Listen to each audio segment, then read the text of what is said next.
Hello guys, welcome to my channel M S sir. और आज हम पढ़ने जा रहे हैं क्वाड्रेटिक इक्वेशंस के बारे में। तो चलिए स्टार्ट करते हैं।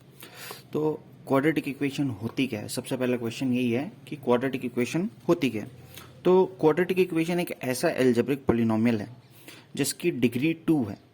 डिग्री मतलब उसमें जो वेरिएबल है, जो आमतौर पर अपने क्या होता है x, तो उसकी मैक्सिमम पावर उस इक्वेशन के अंदर में कितनी होनी चाहिए? 2। मतलब x की मैक्सिमम पावर अगर आपको 2 मिल रही है किसी इक्वेशन के अंदर, तब उसे अपन क्या कहेंगे? Quadratic equation. ठीक है। तो सबसे पहले बात करते हैं इसकी जनरल फॉर्म की। तो क्वाड्रेटिक इक्वेशन की तो जनरल फॉर्म होती है, जिस फॉर्म में आपको क्वेश्चन मिलेगा, तो वो होती है अपने पास में ax² plus bx plus c is equals to 0। अब इस स्टैंडर्ड फॉर्म को ध्यान में रखना बहुत इंपॉर्टेंट है, मिस कर जाते हैं लोग, लेकिन करना नहीं चाहिए। ax² plus bx plus c is equals to 0।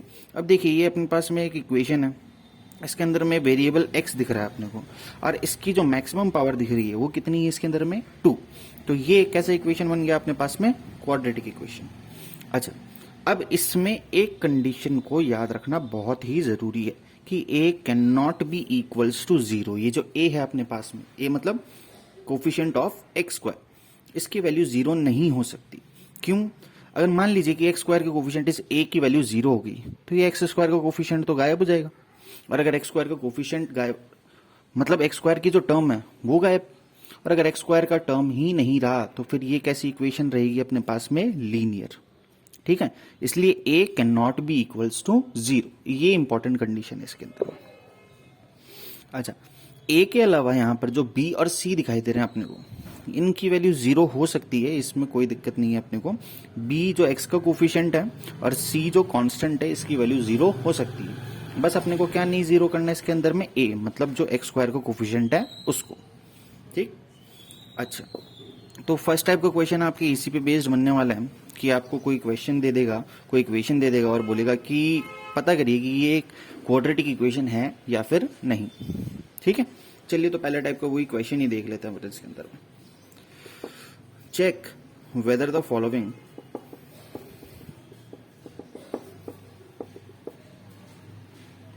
Writing को माफ करना मेरी। Check whether the following is a quadratic equation. ठीक है, मान लीजिए आपको एक क्वेश्चन दे रखा है इसके अंदर में x plus 1 whole square is equals to 2x plus 3। ठीक, अब इसको आपको चेक करके बताना है कि ये क्वाड्रेटिक इक्वेशन है या फिर नहीं। तो आप क्या करेंगे, इसको पहले पूरी तरीके से सॉल्व करके एक इक्वेशन के फॉर्म में लेकर के आइए, मतलब इक्वल्स टू में 0 लेकर के आ जाइए। ठीक है, उसके बाद में आप चेक करना कि x² का कोफिशिएंट है, मतलब x² वाली टर्म उसके अंदर में पर प्रेजेंट है, तब तो वो क्या होगा आपका एक क्वाड्रेटिक इक्वेशन, और नहीं तो नहीं होगा। तो चलिए इसको सॉल्व करते हैं अपन। इस साइड LHS में a प्लस बी का होल स्क्वायर लग रहा है, तो a प्लस बी का होल स्क्वायर लगाएंगे तो मिल रहा है यहाँ पे x² प्लस 2x प्लस 1, और दूसरी साइड में है 2x प्लस 3। अब बोथ साइड 2x है, तो ये तो कैंसिल हो गया। बचा क्या सिर्फ अपने पास में इधर x² plus 1 is equal to 3। 3 इधर आ जाएगा तो क्या हो जाएगा? माइनस। तो 1 माइनस 3 कितने बचेंगे अपने पास? माइनस के 2। अच्छा, अब ये आपके पास में एक इक्वेशन आ गई। अब बताना है आपको कि ये क्वाड्रेटिक इक्वेशन है या फिर नहीं। तो अब चेक करिए कि इसमें x² का टर्म है कि नहीं है। तो बिल्कुल x² का टर्म इसके अंदर में मौजूद है, तो ये अपने पास में क्या है? Therefore it is a quadratic equation. ये क्वाड्रेटिक इक्वेशन है। ठीक। अच्छा, इसमें थोड़ा सा गौर करके देखिएगा, जैसे आपके पास में ये जो स्टैंडर्ड फॉर्म के अंदर में bx था, तो ये जो x है, x वाली टर्म यहाँ पर गायब है। x वाली टर्म गायब है, इसका मतलब जो b की वैल्यू है वो कितनी है? 0। चलता है, b और c की वैल्यू 0 हो सकती है, आपको पहले भी बताया था। सिर्फ और सिर्फ किसकी वैल्यू 0 नहीं होनी चाहिए? a की। तो ये क्या अपने एक क्वाड्रेटिक इक्वेशन। एक टाइप का क्वेश्चन और ले लेते हैं। मान लीजिए ले लिया अपन ने x plus 2 whole square is equals to x minus 3 whole square और प्लस में 4। ठीक है, अब इसको भी सॉल्व करना है। बोथ साइड फॉर्मूला लग रहा है, इस साइड a प्लस बी का होल स्क्वायर लग रहा है, लगा देते हैं। x² plus 4x plus 4 is equals to x minus 3 whole square, यानी x² माइनस 6x प्लस 9 और प्लस में 4। अब देखिए x² और x² कैंसिल हो गए, 4 से 4 भी कैंसिल हो गया अपने पास। बचा कितना? इधर 4x है, इधर माइनस के 6x, माइनस 6x अगर दूसरी साइड जाएंगे तो प्लस के हो जाएंगे और मिलेगा कितना 4x प्लस 6x यानी कि 10x, प्लस के 9 उस साइड जाएंगे तो माइनस के 9 इज इक्वल्स टू में कितना बच गया 0। अब आपको बताना है ये क्वाड्रेटिक इक्वेशन है या फिर नहीं। तो देखिए इसके अंदर में अपने को एक्स स्क्वायर वाली टर्म नहीं दिख रही, एक्स स्क्वायर वाली टर्म गायब है यहाँ से, तो ये एक क्वाड्रेटिक इक्वेशन नहीं, therefore it is not a quadratic equation. इस टाइप के क्वेश्चंस आपको मिलेंगे जिसके अंदर मैं आपसे पूछेगा कि भैया बताइए कि ये क्वाड्रेटिक इक्वेशन है या फिर नहीं, तो उसमें आप चेक करके बता सकते हैं। उसको स्टैंडर्ड फॉर्म से आप कंपेयर करिए, कंपेयर करने के बाद में आपको सिर्फ इतना चेक करना है कि एक्स स्क्वायर का टर्म उसमें मौजूद है या फिर नहीं। अगर है तब तो वो क्वाड्रेटिक इक्वेशन है, और अगर नहीं है तो वो क्वाड्रेटिक इक्वेशन नहीं है। ठीक है, अच्छा अब इसके बाद में आता है अपने को इस क्वाड्रेटिक इक्वेशन को सॉल्व करने का मतलब इससे अपने को इसके रूट्स या फिर जीरोस फाइंड करने, मतलब बेसिकली एक्स की वैल्यूज फाइंड करनी है अपने को। तो अब एक्स की वैल्यूज फाइंड करने के लिए अपने पास में 3 मेथड्स हैं। तो सबसे पहला मेथड इसके अंदर में फैक्टराइजेशन मेथड होता है, सेकंड कंप्लीटिंग द स्क्वायर, और थर्ड होता है इसके अंदर में क्वाड्रेटिक इक्वेशन फार्मूला। तो सबसे सिंपल इसमें से मुझे क्वाड्रेटिक इक्वेशन फार्मूला लगता है जो हर तरीके के बच्चों को समझ में आ जाएगा, क्योंकि एक फार्मूला है वो याद करना है और उसके अंदर में अपने को वैल्यूज पुट करनी है।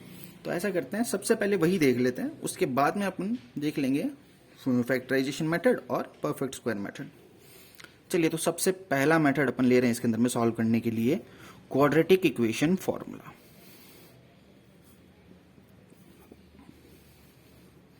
जिसको कि श्रीधर आचार्य फॉर्मूला भी कहते हैं।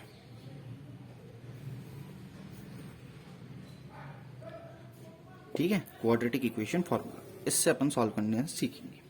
अच्छा, तो क्वाड्रेटिक इक्वेशन फॉर्मूला के लिए आपको सबसे पहली चीज तो क्या ध्यान में रखनी पड़ेगी, इसकी जनरल फॉर्म, यानी कि ax square plus B x plus C is equals to 0। ये आपको ध्यान में रखना ही रखना है, क्योंकि फॉर्मूले के अंदर में ए बी सी की वैल्यूज आएंगी अपने पास में।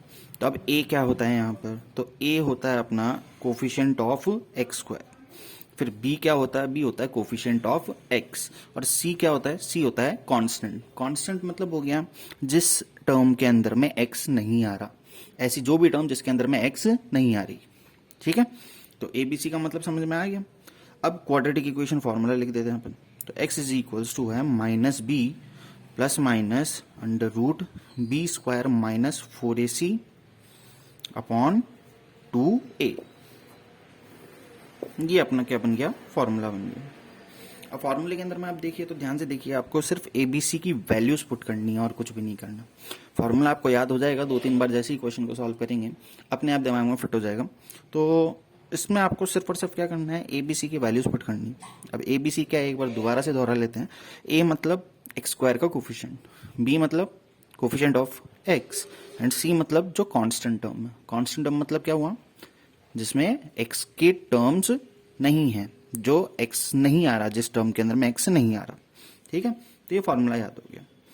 अच्छा, इसमें अपने को एक चीज थोड़ा सा नोट करके रखने की ध्यान, कि if B square minus 4ac वो नेगेटिव आ जाए, नेगेटिव का मतलब लेस देन 0 आ जाए। ये चीज अपन नेचर ऑफ रूट्स के अंदर में भी कवर करेंगे, बट अभी सॉल्व करना सीख रहे हैं अपन, तो बता देता हूं पहले। If B square minus 4ac is less than 0, मतलब जो नेगेटिव आए, ये रूट के अंदर में जो टर्म आ रही है, स्क्वायर रूट के अंदर में जो टर्म आ रही है, अगर ये माइनस में आ जाए, तब क्या कहना है अपने को, द रूट्स या फिर जीरोज और रूट्स, जो भी आप कहना पसंद करते हैं, देन जीरोज और रूट्स आर इमेजिनरी। तब इसके कोई भी अपने को रूट्स नहीं मिलेंगे। ये चीज ध्यान में रखना। फॉर्मूला लगाना है आपको, लगाने पे अगर इसके अंदर रूट के अंदर में टर्म जो आ रही है वो माइनस में आ जाए, मान लीजिए फॉर एग्जांपल रूट में -17 ही आ गया, तो उसमें अपन आगे सॉल्व नहीं करेंगे और सीधा क्या कह देंगे कि जीरोज या फिर roots are imaginary. Okay, imaginary मतलब नॉट रियल। दोनों में से कोई भी टर्म का यूज कर सकते हैं अपन, या तो इमेजिनरी बोल दीजिए या फिर नॉट रियल। ओके, चलिए ऐसा करते हैं, अब एक दो क्वेश्चन सॉल्व करके देखते हैं इस मेथड से। जितने टाइप के क्वेश्चन बैठेंगे वो सारे सॉल्व करके देख लेते हैं अपन। चलिए, इसमें बेसिकली आपके पास में 3 या 4 टाइप के क्वेश्चन बैठ पाएंगे, चारों ही देख लेते हैं अपन। पहला क्वेश्चन मान लीजिए अपन ने ले लिया, इसके अंदर में X square plus 4x plus 3 is equals to 0। Okay, अब इसको आपको क्या करना है, कंपेयर करना है किससे, with standard form. Standard form यानी कि a x square plus B x plus C is equals to 0 से। अच्छा, तो comparing with a x square plus B x plus c equal 0 से अपने को क्या मिल रहा है, देखिए ए यानी कि जो एक्स स्क्वायर का कोफिशिएंट है वो कितना मिल गया इसके अंदर में 1, फिर बी जो है अपने पास में वो एक्स का कोफिशिएंट है, एक्स का कोफिशिएंट कितना मिल रहा है 4, एंड सी जो कांस्टेंट टर्म है, कांस्टेंट टर्म मतलब देखिए जिसके अंदर में एक्स नहीं आ रहा, तो सिर्फ इसमें ही नहीं आ रहा है, तो ये आपका क्या हो गया, सी हो गया। एबीसी की वैल्यू फर्स्ट स्टेप। इसके बाद में क्या करना है आपको, फॉर्मूला लगाना है। तो फॉर्मूला क्या होगा, x is equals to minus B plus minus under root B square minus 4ac upon 2a। ठीक, अब इसमें क्या करनी है, सिर्फ अपने को वैल्यूज पुट करनी है। अच्छा, एक चीज ध्यान रखना है इसके अंदर, ये जो प्लस माइनस इस फॉर्मूले के अंदर में है ये एज इट इज रहेगा। इसके अलावा आपके पास में जो एबीसी की वैल्यूज आएंगी उसमें अगर प्लस है तो प्लस, माइनस है तो माइनस एक्स्ट्रा लगाना पड़ेगा। ठीक है, मिस्टेक कर जाते हैं कई बार लोग, तो उस मिस्टेक से बचने का तरीका क्या है, आप जो ये वैल्यूज पुट करेंगे एबीसी की उनको ब्रैकेट में पुट करिए, उसके अलावा जो फॉर्मूले के अंदर में प्लस माइनस है उनको एज इट इज रहने दीजिए। ठीक है, तो देखिए सबसे पहले क्या, माइनस बी, तो माइनस बी की वैल्यू कितनी है 4, तो उसको मैंने ब्रैकेट में लिखा है, plus minus under root B square यानी कि 4 स्क्वायर, सारी चीजें ब्रैकेट में, माइनस 4ac का मतलब 4 into A into C. Okay, 4 into A into सी, अब ए की वैल्यू है 1 एंड सी की वैल्यू है 3, डिवाइडेड बाय 2a मतलब 2 इंटू ए, 2 इंटू 1, तो ये माइनस का 4 हो गया, plus minus under root 4 square 16, minus 4 into 1 into 3 कितना हो गया 12, अपॉन 2 इंटू 1 हो गया 2। अच्छा, अब इसको थोड़ा सा सॉल्व करना है अपने को, यानी कि minus 4 plus minus under root 16 minus 12 4 हो गया अपॉन 2। अब 4 का स्क्वायर रूट 2 होता है, तो माइनस 4 प्लस माइनस 2 अपॉन 2। अच्छा, अब इसके बाद में क्या करना है, अब इसके बाद में अपने को ये जो प्लस और माइनस दिखाई दे रहा है इसमें एक बार अपन प्लस का साइन लेंगे और एक बार माइनस का साइन लेंगे। दो केस बनाने हैं, पहले केस के अंदर में अपन पॉजिटिव साइन लेंगे और दूसरे केस के अंदर में नेगेटिव। तो केस 1 बनाते हैं अपन, टेकिंग पॉजिटिव साइन। अच्छा, पॉजिटिव साइन ले रहे हैं, इसका मतलब ये है कि ये जो प्लस और माइनस आ रहा है इनमें से अपने को प्लस साइन को चूज करना है, बाकी सारी चीजें एज इट इज रहेंगी। मतलब ये जो प्लस माइनस के अंदर में प्लस है सिर्फ इसको प्लस लिखना है, ये जो माइनस का 4 आ रहा है इसको प्लस का नहीं बनाना, सिर्फ और सिर्फ इसको अपने को प्लस का लेना है, ये जो बीच का साइन प्लस और माइनस में से आ रहा है। ओके, तो क्या मिलेगा, तो माइनस 4 प्लस 2 अपॉन 2 कितना हो गया, माइनस 4 प्लस 2 माइनस 2 अपॉन 2, इन कैंसिल होकर के कितना बचा, -1।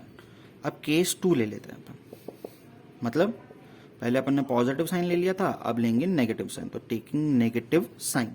अब नेगेटिव साइन का मतलब भी क्या हुआ है, ये जो प्लस और माइनस है इसमें से अपने को क्या लेना है, माइनस। ठीक, बाकी सारी चीजें एज इट इज, तो क्या मिलेगा, -4 -2 अपॉन 2 इज इक्वल्स टू कितना हो गया, ये इज इक्वल्स टू -6 अपॉन 2 यानी माइनस के 3। ओके, अब ये आपके पास में देखिए 2 आंसर आ गए, और क्वाड्रेटिक इक्वेशन है, पावर 2 है, तो उसके 2 ही अपने को रूट्स मिलने चाहिए, हमेशा 2 ही मिलेंगे। इमेजिनरी वाले केस में एक भी नहीं मिलेगा, लेकिन उसके अलावा हमेशा कितने मिलेंगे, 2 मिलेंगे। तो आपको लास्ट में बताना है, देयरफॉर एक्स की वैल्यू जो आपके आंसर आ गए, क्या क्या आ गए, -1, -3, ये आपका आंसर हो गया। ठीक, और ये आपका फर्स्ट टाइप का क्वेश्चन भी हो गया, जिसके अंदर में आपके पास में रूट के अंदर में जो वैल्यू आ रही थी, देखिए वो कैसे मिल रही है, परफेक्ट स्क्वायर। तो आपके परफेक्ट स्क्वायर का रूट ले लिया अपन ने, तो अच्छी सी वैल्यू मिल गई आपको। अब ऐसा करते हैं, थोड़ा सा डिफरेंट ले लेते हैं इसके अंदर में अपन, और 2 टाइप की देखते हैं अपन। क्वेश्चन नंबर 2, मान लिया अपन ने ले लिया x² - 6x + 9 is equals to 0। x² - 6x + 9 is equals to 0। अब की बार डायरेक्ट वैल्यू पुट कर देता हूं मैं। a की वैल्यू इसके अंदर में आ रही है 1, b की वैल्यू कितनी आ रही है, x का कोफिशिएंट -6 एंड c जो कांस्टेंट टर्म है वो कितना आ रहा है इसके अंदर में 9। चलिए फॉर्मूले के अंदर में पुट करते हैं, minus B plus minus under root B square minus 4ac upon 2a। तो माइनस बी, अब बी की वैल्यू कितनी है देखिए माइनस के 6, तो अब मैंने ब्रैकेट में लिखा। ब्रैकेट में लिखने का मतलब एक माइनस तो फॉर्मूले का था और एक माइनस किसका है, बी का। तो minus into -6 plus minus under root B square यानी कि -6 का whole square minus 4 into A into C. Only values put कर रहे हैं और कुछ भी नहीं कर रहे हैं, बहुत सिंपल मेथड। नीचे 2a यानी 2 इंटू 1। अच्छा तो कितना हो गया, माइनस इंटू -6 ये हो गया अपना प्लस का 6 प्लस माइनस अंडर रूट -6 का स्क्वायर 36 माइनस 4 इंटू 1 इंटू 9 ये भी कितना हो गया 36 अपॉन 2 इंटू 1 हो गया 2। तो देखिए कितना मिल गया 6 प्लस माइनस ये आ गया अपने पास में 0। 36 माइनस 36 0 और 0 का स्क्वायर रूट भी कितना होगा 0 अपॉन 2। अच्छा अब ये क्वेश्चन लेने का मेरा मकसद क्या था, जिसके अंदर में मान लीजिए रूट के अंदर में आपके पास में 0 आ जाए तो लोग क्या करते हैं, इस प्लस और माइनस को तो छोड़ देते हैं क्योंकि इसके आगे 0 आ रहा है, क्या ही मतलब निकलता है उसका, और सीधी इसकी वैल्यू बताएंगे 6 अपॉन में 2 इज इक्वल टू 3। ठीक है सही है लेकिन अधूरा है। अधूरा कैसे है, क्योंकि ये क्वाड्रेटिक इक्वेशन है और क्वाड्रेटिक इक्वेशन के ऑलवेज अभी बताया था आपको कि 2 रूट्स होने चाहिए, तो इसमें भी 2 रूट्स ही मिलेंगे अपने को। अब ये हो सकता है कि इसके अंदर में जो 2 रूट्स मिलने वाले हैं वो सेम आए। सेम कैसे आते हैं चलिए देख के बताते हैं आपको। तो केस 1 वही टेकिंग पॉजिटिव साइन, और इधर ले लेते हैं अपन टेकिंग नेगेटिव साइन। ठीक है तो पॉजिटिव साइन लिया अपन ने तो वो कितना मिलेगा 6 प्लस 0/2 यानी कि 3, और अगर नेगेटिव साइन ले लिया अपन ने तो कितना मिलेगा 6 माइनस 0/2 यानी कि 3। तो दोनों केस के अंदर में अपने को इक्वल रूट्स मिल रहे हैं। ठीक है कोई बात नहीं, बट आपको जब आंसर बताना है देयरफॉर जो x की वैल्यू बतानी है वो आपको बतानी है 2 बार 3,3, और ये क्या हुआ इसका आंसर। तो जब भी आपके स्क्वायर रूट के अंदर में 0 आ जाए तो इस प्लस माइनस को भूलिएगा मत, हमेशा प्लस और माइनस का साइन ले करके इसको 2 बार वैल्यू निकाल के दिखाइए और दोनों को लिख दीजिए। तो ये किस टाइप का केस बनता है, ये रिपीटेड रूट्स वाला बनता है, इक्वल रूट्स वाला मिलता है अपने को। ठीक है तो ये नेचर ऑफ रूट्स के अंदर में भी पढ़ेंगे अपन, अभी बता देता हूँ इस टाइप के क्वेश्चन आने वाले हैं। चलिए थर्ड टाइप लेते हैं इसके अंदर में, जब रूट के अंदर में आपको परफेक्ट स्क्वायर ना मिले। ठीक है तो लेते हैं चलिए एक्स स्क्वायर माइनस का 3x और प्लस का 3 इज इक्वल्स टू 0 ले लिया अपन ने, कुछ भी ले लिया इसके अंदर में। अब इसमें a की वैल्यू है 1, b की वैल्यू है -3 एंड c की वैल्यू कितनी है 3। ओके तो अब इसमें क्या मिलने वाला है अपने को, चलिए देखते हैं, मुझे भी नहीं पता आप कैसा बनेगा। तो x is equals to -b यानी कि -3, फॉर्मूला ऊपर लिखा हुआ है उसी में पुट कर रहा है। तो -b plus minus under root B square यानी -3 स्क्वायर माइनस 4ac यानी 4 इंटू 1 इंटू 3 अपॉन 2a कितना है इसके अंदर में 1। ओके अब देखिए कितना हो गया, माइनस इंटू माइनस ये हो गया अपने पास में प्लस का 3 प्लस माइनस अंडर रूट -3 का स्क्वायर हो गया 9 माइनस 4 इंटू 1 इंटू 3 कितना हो गया ये हो गया 12 अपॉन 2 यानी कितना आ गया 3 प्लस माइनस अंडर रूट में। अब देखिए कितना आया 9 माइनस 12 ये हो गया अपने पास में -3 अपॉन 2। अच्छा तो ये कौन सा केस बना, जो स्टार्टिंग में आपको नोट डलवा करके मैंने बोला था कि स्क्वायर रूट के अंदर में कभी भी अगर नेगेटिव में टर्म आ जाए, माइनस के अंदर में वैल्यू आ जाए आपके पास, तब आप क्या कहेंगे therefore roots does not exist. बहुत सारे तरीके हैं इसको बताने के, रूट्स डज नॉट एग्जिस्ट या फिर रूट्स आर इमेजिनरी या फिर रूट्स आर नॉट रियल, कि रूट्स रियल नहीं है। ठीक है ये आपका थर्ड टाइप का क्वेश्चन हो गया जिसमें रूट के अंदर में आपको क्या मिल रहा है नेगेटिव वाली टर्म। ओके अच्छा एक टाइप का क्वेश्चन और है वो भी देख लेते हैं अपन इसके अंदर में, इसको क्यों छूटते हैं, जिसमें रूट में मान लीजिए आपको क्या मिलने वाला है, एक इरेशनल टर्म मिलेगी आपको रूट में, मतलब जिसका परफेक्ट स्क्वायर अपने को नहीं पता होगा। मान लीजिए क्वेश्चन ले लेते हैं अपन, x square plus 4x minus क्या ले 2 2 इज इक्वल्स टू 1, ये सॉरी इज इक्वल्स टू 0, ये ले लिया आपने। चलिए कंपेयर करते हैं। a की वैल्यू आ गई 1, b की वैल्यू आ गई 4 एंड c की वैल्यू आ गई इसमें -2, c की वैल्यू -2 आ रही है इसकी। फॉर्मूले में पुट करना है वही, तो x is equals to -b plus minus under root B square minus 4ac upon 2a। तो चलिए कितना हुआ ये, माइनस का 4 plus minus under root 4 square 16 minus 4 into 1 into -2, तो ये माइनस के 8 हो गए, -8, और ये बाहर भी माइनस का है तो ये क्या हो गया अपने पास में प्लस का। इसका ध्यान रखना आप, ये सारे मल्टीप्लाई में तो माइनस और अंदर एक भी माइनस मिले तो इसको क्या करना है अपने को प्लस।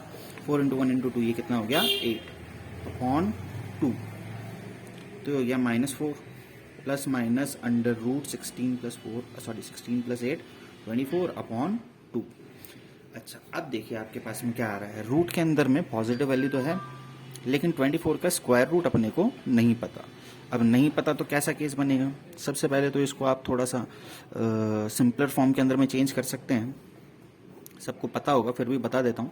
जैसे 24 का अपन प्राइम फैक्टराइजेशन कर रहे हैं, 2 से डिवाइड किया 12, 2 से किया 6, 2 से किया 3 और 3 से किया तो 1। अब क्या करते हैं अपन, जिसका पेयर बन रहा है, जैसे इस 2 का पेयर बन रहा है इसके अंदर, उसको तो अपन क्या करेंगे रूट में से बाहर निकाल देंगे, और एक ही बार निकालना है बाहर, ठीक है, जिसका पेयर बन रहा है। और जिसका नहीं बन रहा उनको रूट के अंदर ही रहने दीजिए। मतलब कौन कौन रहेंगे रूट के अंदर, 2 और 3, तो 2 इंटू 3 अंदर कितना रह गया अपने पास में 6, तो ये 2√6 हो गया अपॉन में 2, ठीक है। अब क्या करना है आपको, देखिए ऊपर से 2 कॉमन आ रहा है, कॉमन ले लेते हैं, बचा कितना -2 प्लस माइनस √6 अपॉन में 2, तो ये 2 से 2 कैंसिल हो गया, तो कितनी मिल गई आपको वैल्यू -2 एंड प्लस माइनस √6, ये आ गई अपने पास में x की वैल्यू। अच्छा ये x की वैल्यू है। अब देखिए इसके अंदर में अपने पास में रूट में टर्म आ रहा है, कोई दिक्कत नहीं है, वैसे इसको सर्ड इंडिसेस कहते हैं, जो रूट में आते हैं और प्लस माइनस में मिलते हैं अपने को, सर्ड इंडिसेस बता देता हूँ, सर्ड इंडिसेस बोलेंगे इसको अपन।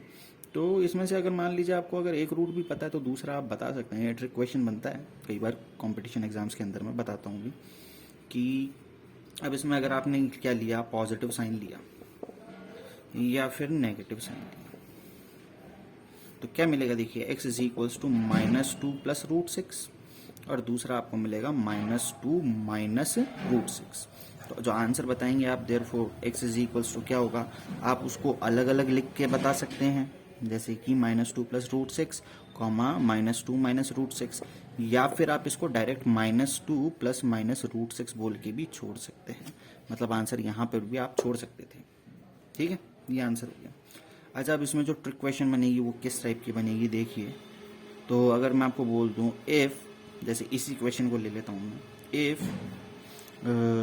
1 रूट या फिर 0, एक ही बात है, 1 रूट या फिर 0 of a quadratic equation is -2 plus √6, then find the other root। तो अगर आपके पास में एक रूट पता है आपको, -2 प्लस √6 है जिसको अपन अल्फा बोल देते हैं, तो आपका जो सेकंड रूट बीटा होगा वो कितना होगा, आपको ज़्यादा सोचने की ज़रूरत नहीं है। जो रूट में जो इरेशनल टर्म आ रही है वो अगर पॉजिटिव में है तो दूसरे के अंदर में नेगेटिव होगा, और अगर वो नेगेटिव में है तो दूसरे के अंदर में पॉजिटिव होगा, ठीक है। तो ये आप बता सकते हैं यहाँ से, अगर एक पता है आपको, जैसे ये सर्ड इंडिसेस हो गए, ठीक है, एक पता है तो दूसरा आपने को क्या करना पड़ेगा, बस जो इरेशनल नंबर है उसका अपने को साइन चेंज करना है, प्लस है तो माइनस और माइनस है तो प्लस। ये ट्रिक क्वेश्चन है, कॉम्पिटिशन्स में पूछते हैं ज़्यादातर, अपने बोर्ड लेवल के ऊपर में तो नहीं आता लेकिन फिर भी ध्यान रखिएगा, ठीक। तो आई होप कि आप लोग पढ़ेंगे, ये आपके एनसीईआरटी के अंदर में आगे है। पहले फैक्टराइजेशन दिया हुआ था, मैंने पहले ये मेथड बता दिया क्योंकि ये सब बच्चों को समझ में आ जाएगा। अब नेक्स्ट लेक्चर के अंदर में अपन कवर करेंगे factorisation method. Factorisation method simple है, देखेंगे नेक्स्ट वीक। ओके, चलिए, थैंक यू।